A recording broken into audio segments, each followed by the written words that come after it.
بسم الله الرحمن الرحیم. السلام علیکم و رحمت الله و برکاته. برادران و خواهرانی که در گوش و کنار دنیا زندگی میکنین، از طریق پخش رسانه ها میخوام عید سعید فطری سال 1404 را برای شما تبریک عرض بدارم. عید از طرف الله جل جلاله عید فطر و عید اضحی و عیدهای روزهای جمعه که برای بندگانش و مسلمانهای دنیا تحفه داده شده این روزهای زیبا و خاص را ما مسلمان ها الحمدلله به خوبی و زیبایی این روزهای مبارک الله برامان تحفه داده است میپذیریم و از اینا به خوبی استقبال میکنیم طبق شریعت غرای محمدی صلی الله علیه و آله و سلم. و چیزی که براتان بگویم این است، ما در کشور غربت زندگی میکنیم. البته با عرض و معذرت نه از عیدی آگاهیت داریم و نه از روز و تاریخ و از برنامه های زندگی خیش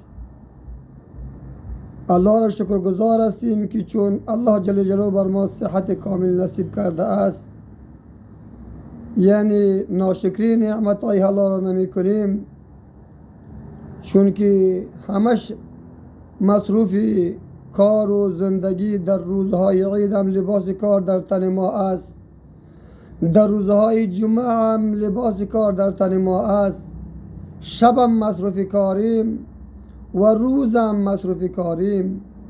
برنامه و تقسیم اوقات زندگی ما کلن از سیستم فکری و زندگی ما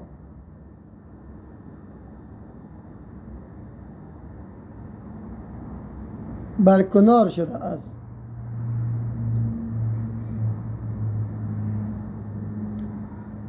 و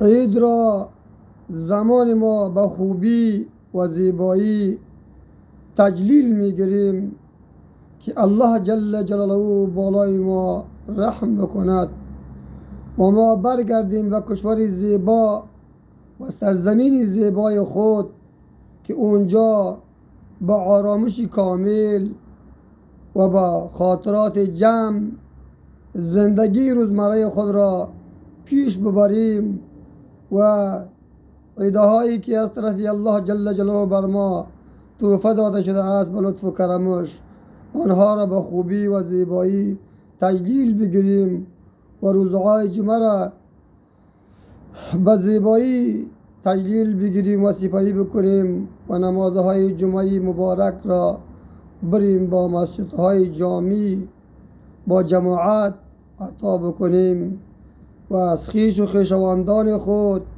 خبر بگیریم و از حال یکدیگر آگاه و با خبر باشیم.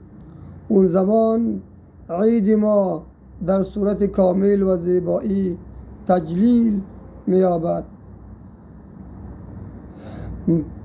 از طریق رسانه ها یک بار دیگر عید سعید فطر سال 1404 را با سر تا سر مسلمان های جهان و خصوصا بالخصوص به مسلمان های افغانستان و خصوصا بر کسایی که مسافر و در غربت زندگی میکنند تبریک عرض می‌دارم. السلام علیکم و رحمت الله و برکاته.